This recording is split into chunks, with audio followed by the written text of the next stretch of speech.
There is an old understanding etched into the dust of the African plains, a truce between predators, prey, and pest, unspoken and unwritten, yet honored with the same certainty as the rising sun.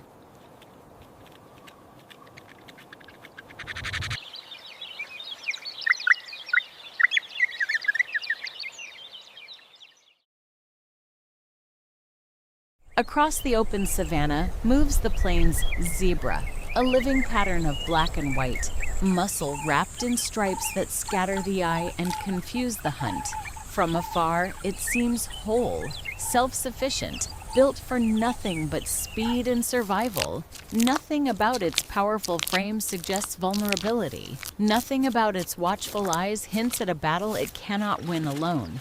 But strength against lions means little against what feeds in silence.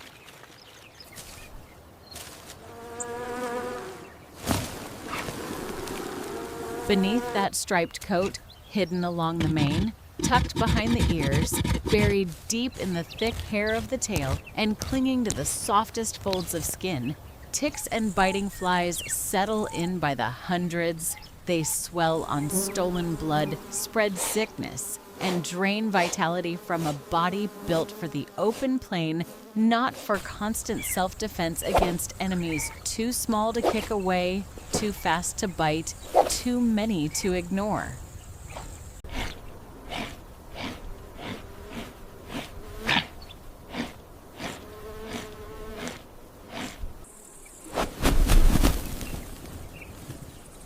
Enter a bird with sharp eyes and sharper instincts. The red-billed oxpecker does not see a wild animal to avoid.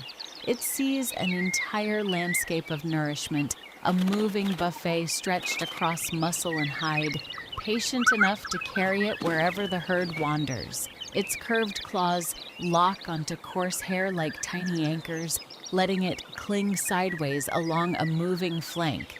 Balance undisturbed even as the zebra shifts its weight or swats a fly.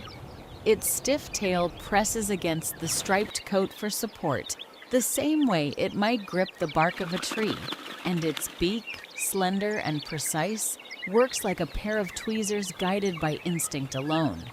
What happens next is not confrontation. It is cooperation, shaped by countless generations, a bond neither creature was ever taught, only carried in the blood.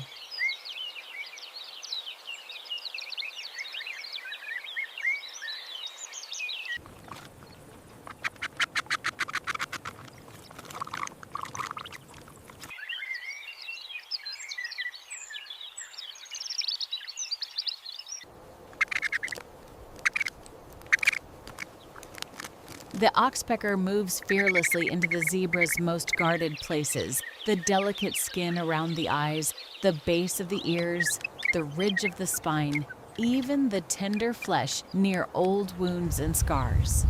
One sudden movement from those powerful legs could end the visit in an instant. It rarely does.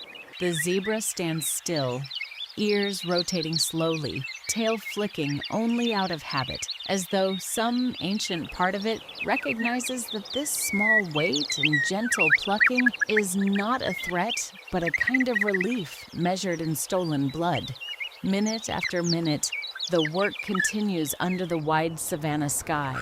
The bird shifts from shoulder to neck, from neck to back, weaving along the black and white pattern like it is reading a map only it can see.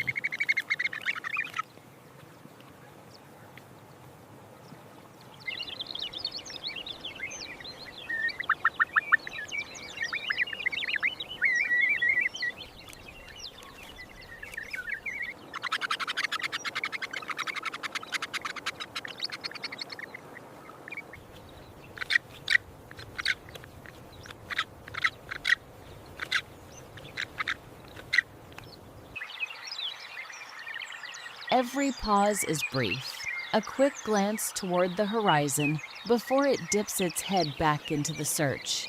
In a single visit, an oxpecker can clear away dozens of parasites, an unpaid caretaker working without rest, asking for nothing but the meal already provided.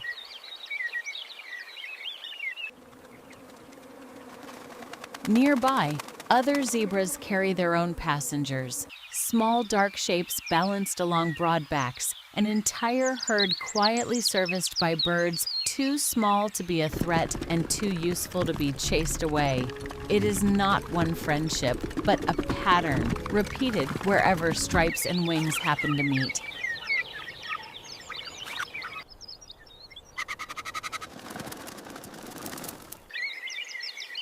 And when the zebra finally moves to graze elsewhere, the arrangement does not break.